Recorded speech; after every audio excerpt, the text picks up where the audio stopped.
Dans cette vidéo, je vais vous présenter les nouveautés concernant le nouveau Teams, cette fois-ci plus particulièrement concernant tout ce qui est pédagogique, disons. Donc, tout ce qui est gestion de classe dans l'environnement éducatif, disons, de Teams. Donc, lorsqu'on donne des cours en ligne, lorsqu'on suit des cours en ligne au niveau de Teams. Vous allez voir, il n'y a pas une tonne de nouveautés, il y a surtout des nuances qui ont été apportées, mais il y a une belle nouveauté que je vais vous montrer, qui est là vraiment c'est une nouveauté en soi dans la classe de Teams. Pour le reste, ce sont des nuances. Alors, on va tout de suite aller vers les nuances, en fait. Dans les devoirs, vous allez voir que les devoirs sont essentiellement les mêmes. Donc, on est tout simplement dans un exemple de salle de classe. Et donc, dans les devoirs, c'est essentiellement la même chose. Donc, lorsqu'on crée un devoir, on peut donc avoir un peu tout le classique qu'on avait déjà. Savoir, on peut créer un nouveau devoir, sinon on peut créer un nouveau questionnaire. Donc, si on souhaite avoir tout simplement une évaluation, si on souhaite bâtir plutôt, excusez-moi, une évaluation, donc on peut créer un nouveau questionnaire, donc un test autocorrecteur de Teams dans lequel je peux intégrer des questions à choix multiples, des questions à choix unique ou encore des questions tout simplement à réponse courte ou réponse longue. Donc, les deux types de questions à réponse ouverte. Par contre, je peux également donc créer un devoir. Si je souhaite, par exemple, lier tout simplement un devoir ou un travail à un canal. Donc, je pourrais, par exemple, dire, écoute, dans le travail, on devra tout simplement participer directement à, à une discussion. Alors, dans ce cas-là, je pourrais tout simplement venir dans les trois petits points, venir copier le lien du canal. Ça me donne le lien, je le copie et par la suite, dans mon devoir, je suis capable de joindre un élément. Et là, dans mon devoir, je peux joindre tout simplement quelque chose de OneDrive, un bloc-notes pour la classe, le fameux Class Notebook, équipe, etc. Mais je peux également tout simplement rattacher un hyperlien.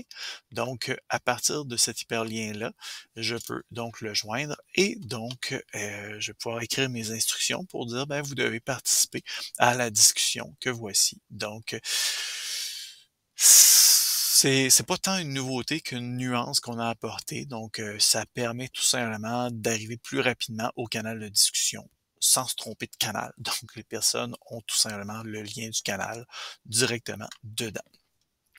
C'est aussi simple que ça. On peut également donc évidemment dater le tout, donc le post-dater si on veut. Et donc, bref, on a tout le temps pour le peaufiner et finalement après ça, le publier lorsqu'il s'agit, lorsqu'on est prêt à le publier, à savoir donc l'affecter. Voilà qui est ça pour ce qui est de cette petite nuance-là. Sinon, dans les autres nuances, bon, évidemment, tout ce qui est gestion d'équipe et compagnie, je vous invite à prendre le temps de prendre connaissance un petit peu de tout ce qui a été, disons, mis à jour.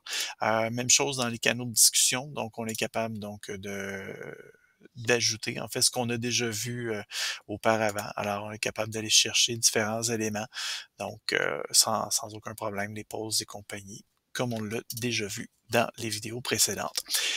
Maintenant, la belle nouveauté, c'est la fameuse option travail de classe. Dans travail de classe, ça nous permet tout simplement de créer un petit peu à l'image d'un environnement numérique d'apprentissage, le fameux ANA, sans nécessairement arriver vraiment à dire que c'est un véritable environnement numérique d'apprentissage, mais quand même, ça se rapproche peu à peu. Alors, on peut ajouter donc un module.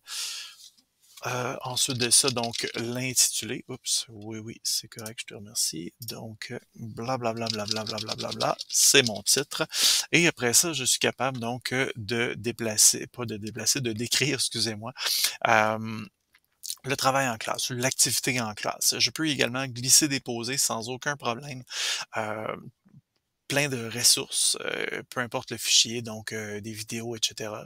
Donc, je suis capable vraiment de déployer l'activité et d'intégrer toutes sortes de ressources nécessaires pour le déroulement de l'activité en classe. Donc ça, on ne l'avait pas il y a encore quelques mois de ça. Alors, c'est quand même une nouveauté depuis quelques mois, le travail de classe. Donc, d'être en mesure de développer une activité numérique, mais en classe. Donc, par exemple, si on ne souhaite pas développer de Moodle, mais pour quelques cours durant la session, on se dit: «Ah, ben, je vais être en apprentissage actif, donc je fais un peu de classe inversée et là, je vais avoir une séance de 2 heures ou de 3 heures, d'apprentissage actif. Je souhaite qu'il y ait différentes ressources». Ben, au moins le Teams est toujours à votre disposition. Donc, vous pouvez organiser une séance d'apprentissage actif, donc une activité en classe sans aucun problème avec toutes les ressources nécessaires. Même chose également si on souhaite développer certains éléments pour dire, bon, ben écoutez, vous aurez besoin pendant une sortie terrain de différentes ressources, etc. Ben, j'ai préparé le travail de classe. Donc, en ayant tout simplement l'application mobile sur son cellulaire, qui est gratuite, on est capable donc d'avoir accès à l'ensemble de l'activité, donc des ressources.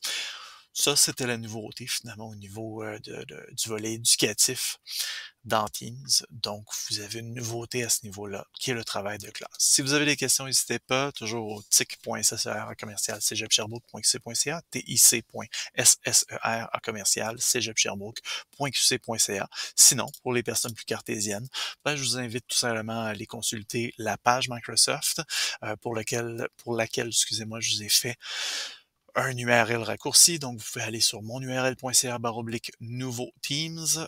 Sinon, scannez tout simplement le code QR que je vous ai fait. Ça vous mène directement à la page Microsoft qui contient l'ensemble des nouveautés des derniers mois, même dernières années de Teams, toutes séparées par mois de mise à jour. Alors, c'est une page unique qui est continuellement mise à jour, donc la page ne changera pas, l'URL ne changera pas. Et donc, vous pouvez toujours vous y référer de temps en temps pour voir les dernières nouveautés. Et là, au moins, vous aurez tout le texte complet et les explications pour chaque petit nouvel élément qui a été ajouté. Alors, n'hésitez pas si vous avez des questions. Merci beaucoup et une